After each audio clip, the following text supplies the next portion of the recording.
नमस्कार दोस्तों, स्वागत है आपका आज के मुख्य समाचार में, जिसमें सबसे पहली बड़ी खबर में केंद्र सरकार को बड़ा झटका और किसानों के लिए बेहद बड़ी खुशखबरी। जी हां दोस्तों, सुप्रीम कोर्ट ने तीनों कृषि कानून को लागू करने पर अगले आदेश तक लगा दी है रोक और इसी के साथ कर दिया है समिति का गठन। जी हां दोस्तों, बेहद बड़ी खबर, किसानों के लिए बड़ी खुशखबरी की लहर। दरअसल दोस्तों, आपको बता दें कि कृषि कानूनों पर मंगलवार को सुप्रीम कोर्ट ने बड़ा आदेश सुनाते हुए किसानों को बड़ी खुशखबरी दी है। क्या पूरी खबर जरूर बताएंगे, लेकिन उससे पहले अगर आप भी देश के किसानों के साथ खड़े हैं तो आप अभी इस वीडियो को लाइक कीजिए और इस लाल बटन को दबा के इस चैनल को फ्री में सब्सक्राइब करके घंटी बजाकर कमेंट में लिखिए जय हिंद। दोस्तों, आपको बता दें कि कोर्ट के अगले आदेश तक ये कानून लागू नहीं हो सकेगा। शीर्ष अदालत ने इन कानूनों पर चर्चा के लिए एक समिति का गठन भी किया है। तो दोस्तों, एक तरीके से अगर माना जाए तो ये कहा जा सकता है कि सुप्रीम कोर्ट के अगले आदेश तक ये कानून एक तरीके से रद्द है,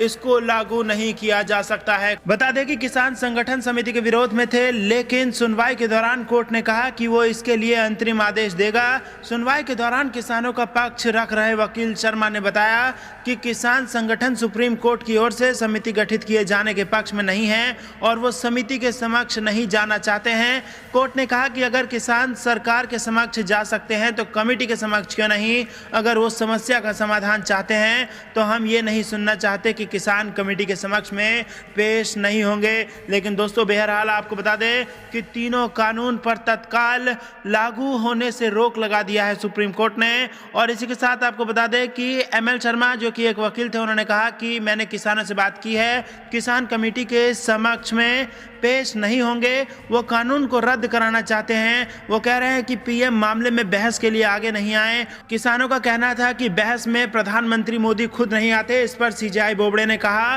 कि हमें समिति बनाने का अधिकार है, जो लोग वास्तव में हल चाहते हैं वो कमेटी के पास जा सकते हैं। उन्होंने कहा कि समिति हम अपने लिए बना रहे हैं, कमेटी हमें रिपोर्ट सौंपेगी, कमेटी के समक्ष कोई भी जा सकता है, किसान या वो वकील के माध्यम से भी जा सकता है। सीजेआई ने कहा कि चूंकि पीएम इस मामले में पक्षकार नहीं है, ऐसे में कोर्ट इस पर कुछ नहीं कह सकता। लेकिन दोस्तों, आपको बता दें, तीनों कानून पर अगले आदेश तक रोक लगा दी है सुप्रीम कोर्ट ने। तो दोस्तों, रुक करते हैं अगली बड़ी खबरों की तरफ, लेकिन उससे पहले वीडियो को लाइक करके चैनल को सब्सक्राइब करके घंटी बजाकर कमेंट में जय हिंद लिखना ना भूलिएगा। रुख करते हैं अगली खबर की तरफ। मोदी सरकार पर भड़के राहुल गांधी, कहा अन्नदाता समझता है आपके इरादे। जी हां दोस्तों, केंद्र सरकार के नए कृषि कानूनों को वापस लेने की मांग पर अड़े किसानों का आंदोलन 48वें दिन भी जारी है। किसान आंदोलन को लेकर कांग्रेस के पूर्व अध्यक्ष राहुल गांधी लगातार मोदी सरकार पर हमलावर हैं। इस बार उन्होंने ट्वीट कर सरकार पर किसानों को इधर उधर की बातों में उलझाने का आरोप लगाया है। राहुल गांधी का मोदी सरकार पर हमला। राहुल गांधी ने मंगलवार को ट्वीट कर लिखा, सरकार की सत्याग्रही किसानों को इधर उधर की बातों में उलझाने की हर कोशिश बेकार है। अन्नदाता सरकार के इरादों को समझता है, उनकी मांग साफ है, कृषि विरोधी कानून वापस लो बस। आपको बता दें कि कांग्रेस ने कृषि कानूनों को लेकर चल रही बातचीत पर सुप्रीम कोर्ट की ओर से निराशा जताए जाने के बाद सोमवार को कहा कि तीनों को कानून रद्द करने की जरूरत है। पार्टी के मुख्य प्रवक्ता रणदीप सुरजेवाला ने ट्वीट किया, सुप्रीम कोर्ट राजनीतिक मुद्दों का निर्णय करता है, राजनीतिक बेईमानी से खेती को पूंजीपतियों के दरवाजे पर बेचने की साजिश का नहीं। उन्होंने कहा, सवाल 3 कृषि विरोधी कानूनों में एमएसपी व अनाज मंडियों को खत्म करने का है, किसान को अपने ही खेत में गुलाम बनाने का है, इसलिए कानून रद्द करने होंगे। रुख करते हैं अगली खबर की तरफ। किसान आंदोलन, गाजीपुर बॉर्डर पर डटे किसान, लाइब्रेरी बनाकर दिया जा रहा है बच्चों को ज्ञान। जी हां दोस्तों, दिल्ली के गाजीपुर बॉर्डर पर किसानों के आंदोलन के बीच बच्चों की पढ़ाई को ध्यान में रखते हुए NH9 पर एक अस्थायी लाइब्रेरी बनाई गई है। दरअसल किसान आंदोलन में बच्चे भी बढ़ चढ़कर अपने माता पिता के साथ हिस्सा ले रहे हैं। ऐसे बच्चों की पढ़ाई के लिए खास इंतजाम किए गए हैं। लाइब्रेरी में बच्चों की किताबों के अलावा बड़े लोगों के लिए इतिहास की किताबें भी मौजूद हैं, ताकि आंदोलन में हिस्सा ले रहे लोग इन किताबों के माध्यम से अपने देश के इतिहास को और बेहतर तरीके से जान सकें। बात करते हुए एक शख्स ने कहा, इन किताबों में इतिहास लिखा हुआ है, हम लोगों को इतिहास पढ़ा रहे हैं। इतिहास के अलावा बच्चों के लिए भी खास किताबों का इंतजाम किया गया है। गाजीपुर बॉर्डर पर अपने माता पिता का आंदोलन में साथ देने बड़ी तादाद में आए बच्चे पढ़ाई के साथ तरह तरह की ड्राइंग भी कर रहे हैं। किताबों के अलावा आंदोलन में मौजूद सभी लोगों को डॉक्यूमेंट्री फिल्म दिखाने के लिए बड़ी बड़ी स्क्रीन भी लगाई गई हैं। इसके अलावा भी किसानों को तमाम तरह की सुविधाएं देने की पूरी कोशिश की जा रही है, ताकि आंदोलन को और ज्यादा मजबूत किया जा सके और किसानों को किसी तरह की कोई परेशानी ना हो। बता दें कि CAA के खिलाफ दिल्ली के शाहीन बाग और जामिया यूनिवर्सिटी पर भी प्रदर्शन के दौरान इस तरह की लाइब्रेरी बनाई गई थी, जहां बच्चे और बड़े सभी पढ़ाई करते नजर आते थे। रुख करते हैं अगली खबर की तरफ। रामपुर में किसान नेता राकेश टिकैत बोले, मांगे नहीं मांगी गई तो अनिश्चितकालीन जारी रहेगा धरना। जी हां दोस्तों, दिल्ली में किसान आंदोलन के दौरान आत्महत्या करने वाले रामपुर के किसान कश्मीर सिंह के घर पहुंचे भारतीय किसान यूनियन के नेता राकेश टिकैत ने बड़ी चेतावनी दी है। दिल्ली में किसानों के धरना में लगातार बैठने वाले राकेश टिकैत ने कहा कि केंद्र सरकार अगर कृषि कानून वापस नहीं लेती है तो हमारा चल रहा धरना अनिश्चितकालीन चलता रहेगा। रामपुर के बिलासपुर में नवाबगंज के गुरुद्वारा परिसर में किसान आंदोलन में खुदकुशी करने वाले कश्मीर सिंह के भोग कार्यक्रम में शामिल होने के बाद राकेश टिकैत ने कहा कि अगर सरकार ने देश के किसानों की मांगे नहीं मानी तो अनिश्चित काल के लिए धरना जारी रहेगा, जिसकी जिम्मेदारी खुद सरकार की होगी। टिकैत ने कहा कि अभी तो देश के किसानों ने कृषि कानून को वापस लेने का ही नारा लगाया है, अगर गद्दी वापस लेने का नारा लगाना शुरू कर दिया तो सरकार के लिए दिक्कत पैदा हो जाएगी। टिकैत ने कश्मीर सिंह के स्वजन से मुलाकात की और बेटियों के सर पर हाथ रखकर आशीर्वाद दिया। धरने में अपनी जान गंवाने वाले सभी किसानों की याद में एक शहीद स्मारक स्थल का निर्माण करवाया जाएगा। निर्माण धरना स्थल के आसपास ही करवाने का काम किया जाएगा।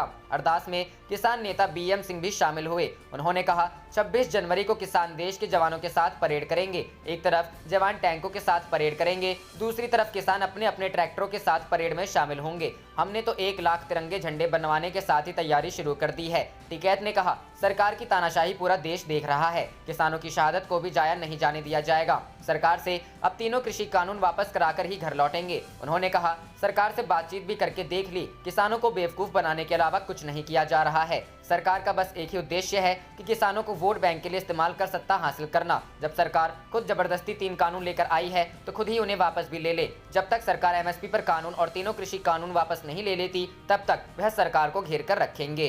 रुख करते हैं अगली खबर की तरफ। किसानों के मामले पर संवेदनहीन है मोदी सरकार, सचिन पायलट। जी हां दोस्तों, पूर्व उप मुख्यमंत्री और टोंक विधायक सचिन पायलट ने सोमवार को कृषि बिलों को लेकर मोदी सरकार पर निशाना साधा। उन्होंने कहा कि केंद्रीय कृषि विधेयकों के खिलाफ दिल्ली भर में आंदोलन कर रहे किसानों का आंदोलन पूरे देश में एक राष्ट्रव्यापी मुद्दा बन गया है। इसके बावजूद कि केंद्र सरकार आंदोलन को निपटाने के बजाय किसानों को तारीखें दे रही है, यह मोदी सरकार की असंवेदनशीलता का घोतक है।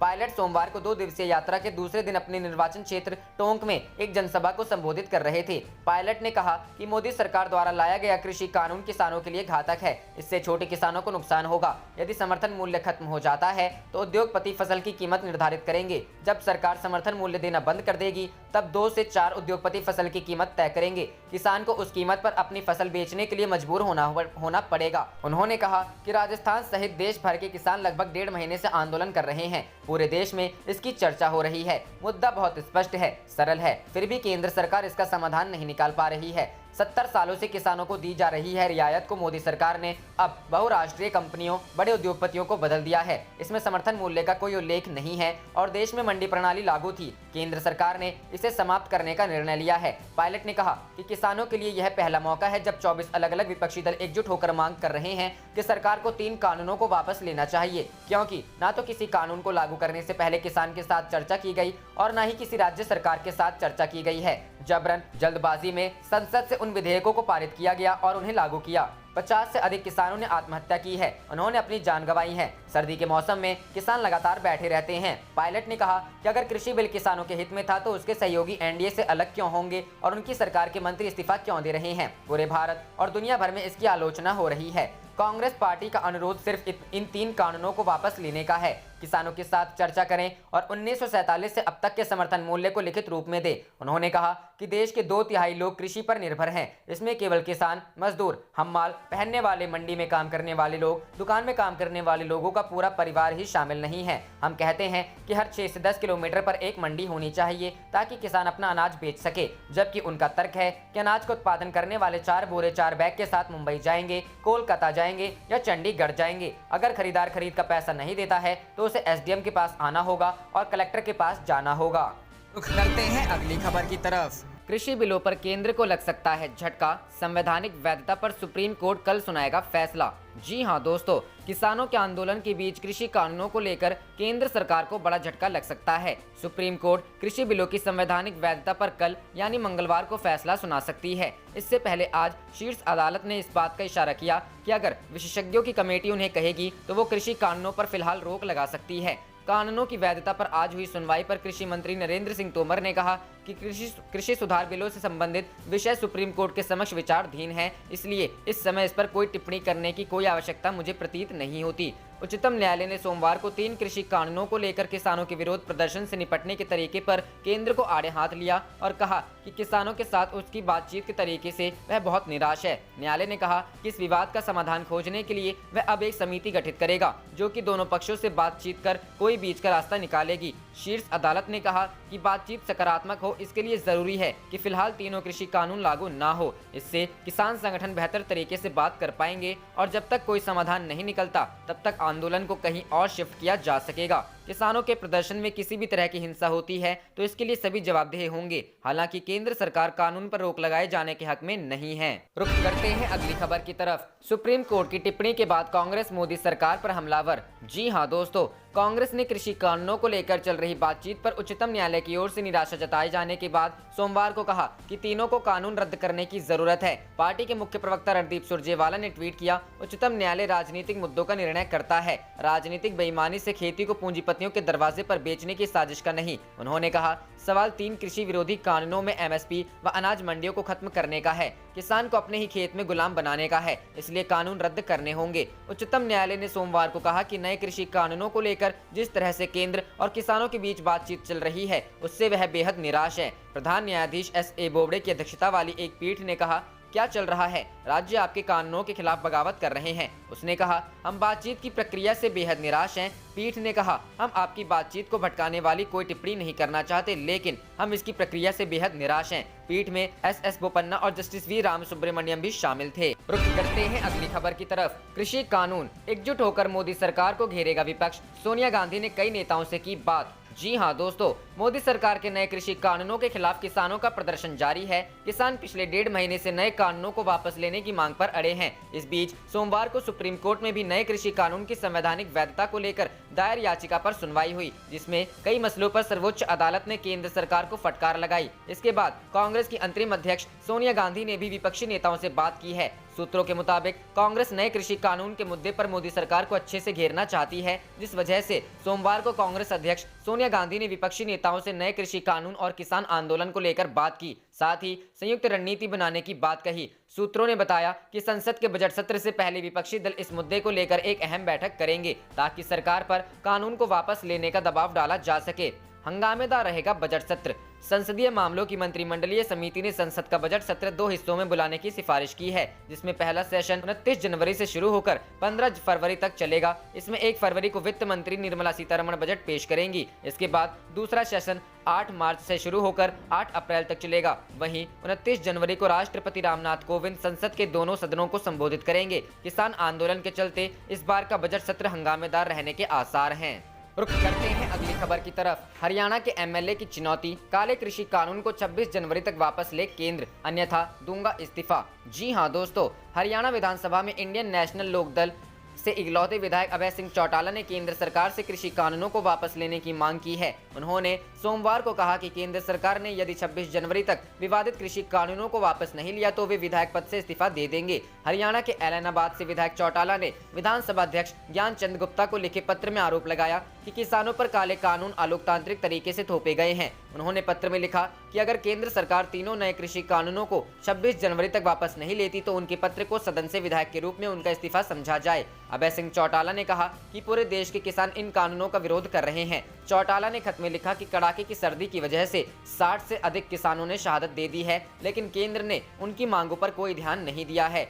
INLD नेता ने कहा कि सरकार ने जो परिस्थितियां पैदा की हैं उनमें सदन का जिम्मेदार सदस्य होने के नाते वह किसानों के अधिकारों को बचाने के लिए कोई भूमिका नहीं निभा पा रहे हैं। ओम प्रकाश चौटाला के पोते दुष्यंत चौटाला हरियाणा की बीजेपी सरकार में उप मुख्यमंत्री हैं। दुष्यंत की जेजेपी की मदद से ही हरियाणा में बीजेपी की सरकार बनने का रास्ता साफ हुआ था। दुष्यंत चौटाला ने भी पिछले माह कहा था यदि वे न्यूनतम समर्थन मूल्य पर किसानों को गारंटी देने में नाकाम रहे तो पद छोड़ देंगे। गौरतलब है कि केंद्र सरकार की ओर से लाए 3 कृषि कानून के विरोध में देश भर के किसान आंदोलनरत हैं। रुख करते हैं अगली खबर की तरफ। पहले स्याही फिर सलाखें, यूपी में 13 जनवरी तक के लिए जेल भेजे गए सोमनाथ भारती। जी हां दोस्तों, आम आदमी पार्टी विधायक सोमनाथ भारती को विवादित बयान के एक मामले में कोर्ट से बड़ा झटका लगा है। आप विधायक को न्यायिक हिरासत में भेजा गया है। MP MLA जज PK जयंत ने जमानत अर्जी पर सुनवाई के लिए 13 जनवरी की तारीख तय की है। इससे पहले सोमवार को यूपी के रायबरेली में एक शख्स ने आम आदमी पार्टी के विधायक और दिल्ली के पूर्व मंत्री सोमनाथ भारती के एक अन्य बयान से नाराज होकर उन पर स्याही फेंकी थी।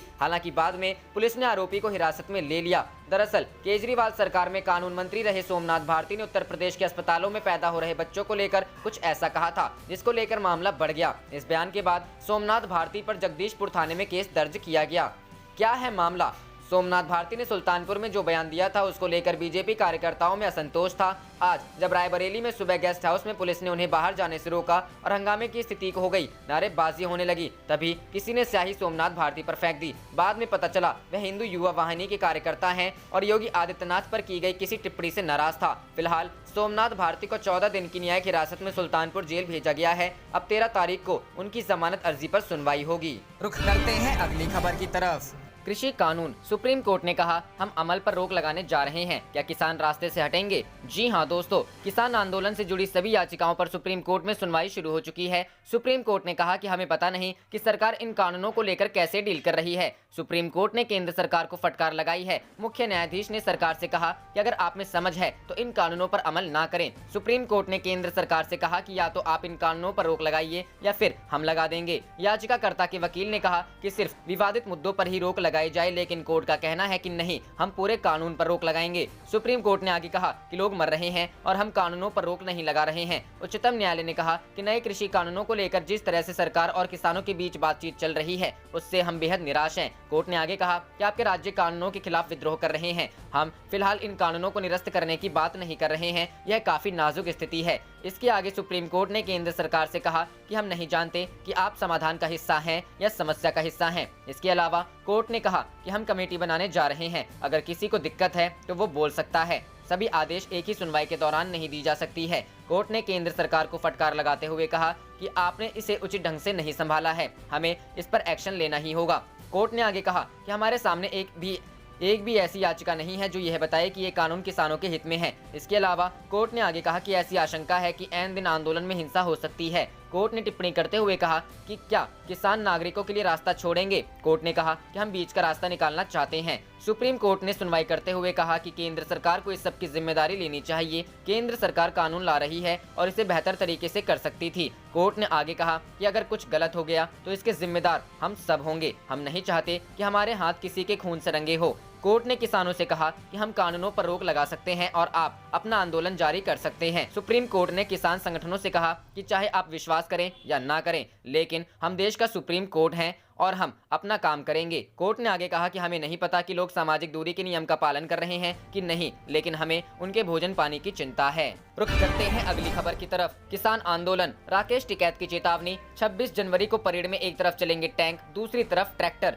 जी हां दोस्तों, केंद्र सरकार द्वारा लाए गए कृषि कानूनों के खिलाफ किसानों के आंदोलन का आज 47वां दिन है। किसान अब 26 जनवरी को गणतंत्र दिवस के मौके पर बड़े ट्रैक्टर मार्च की तैयारी में हैं। किसानों ने मांगे न मानने पर गणतंत्र दिवस की परेड में शामिल होने की घोषणा की है। भारतीय किसान यूनियन के राष्ट्रीय प्रवक्ता राकेश टिकैत बागपत में दिल्ली सहारनपुर हाईवे पर किसानों के आंदोलन में शामिल हुए। उन्होंने किसानों से दिल्ली में गणतंत्र दिवस की परेड में शामिल होने का आग्रह किया है। उन्होंने चेतावनी देते हुए कहा कि परेड के दौरान राइट साइड में टैंक चलेगा तो लेफ्ट में ट्रैक्टर। उन्होंने कहा कि हाथों में तिरंगा लेकर भी चलेंगे, देखेंगे कि राष्ट्रगान गाते हुए तिरंगे वालों पर इस देश में गोली कौन चलाएगा। टिकैत ने आगे कहा कि दिल्ली में चमचमाती सड़कों पर हमारा ट्रैक्टर भी चलेगा, जो अब तक उबड़ खाबड़ खेतों में ही चलता रहा है। किसानों के ट्रैक्टर दिल्ली की सड़कों पर तिरंगों के साथ चलेंगे। टिकैत ने कहा कि किसानों के ध्वज साथ लेकर चलने के दौरान कोई गोलीबारी नहीं करेगा। उन्होंने कहा कि कोई पानी की बौछार भी नहीं करेगा। वो यदि लाठीचार्ज करेंगे तो हम राष्ट्रगान गाएंगे। उन्होंने कहा कि ये सरकार अंग्रेजों से भी खतरनाक है। अंग्रेजों को तो पहचान भी लेते थे, किंतु इन्हें पहचान भी नहीं पा रहे हैं। रुख करते हैं अगली खबर की तरफ। सुप्रीम कोर्ट ने दी कमेटी बनाने की सलाह, किसान नेता बोले हम सहमत नहीं। जी हां दोस्तों, किसान आंदोलन को लेकर सुप्रीम कोर्ट ने केंद्र सरकार को फटकार लगाई है। सुप्रीम कोर्ट की सख्त टिप्पणी से किसान नेता खुश हैं, हालांकि वह कमेटी बनाने के फैसले से सहमत नहीं है। सिंघू बॉर्डर पर प्रदर्शन कर रहे किसान नेता सतनाम सिंह पन्नू ने आज तक से बात करते हुए कहा कि कोर्ट के फैसले के बाद हम टिप्पणी करेंगे, लेकिन कमेटी बनाने के फैसले से हम सहमत नहीं हैं। किसान नेता सतनाम सिंह पन्नू ने कहा कि अगर सुप्रीम कोर्ट नए कृषि कानूनों को स्थगित करने को लेकर कोई पुख्ता फैसला करती है तो हम उसके बाद आंदोलन को खत्म करने या स्थगित करने पर विचार करेंगे। उन्होंने कहा कि हमारा आंदोलन शांतिपूर्ण है और शांतिपूर्ण रहेगा। सरकार को लोकतांत्रिक तरीके से हमारी आवाज को सुनना चाहिए। सुप्रीम कोर्ट ने किसानों से पूछा ये सवाल। सुप्रीम कोर्ट में सुनवाई के दौरान chief justice of India S.A. Bobde ने कहा कि हम आंदोलन को खत्म नहीं करना चाह रहे हैं, आप इसे जारी रख सकते हैं। हम ये जानना चाहते हैं कि अगर कानून रुक जाता है तो क्या आप आंदोलन की जगह बदलेंगे जब तक रिपोर्ट न आए। अगर कुछ भी गलत होता है तो हम सभी उसके जिम्मेदार होंगे। CJI S.A. बोबडे ने कहा कि अगर किसान विरोध कर रहे हैं तो हम चाहते हैं कि कमेटी उसका समाधान करे।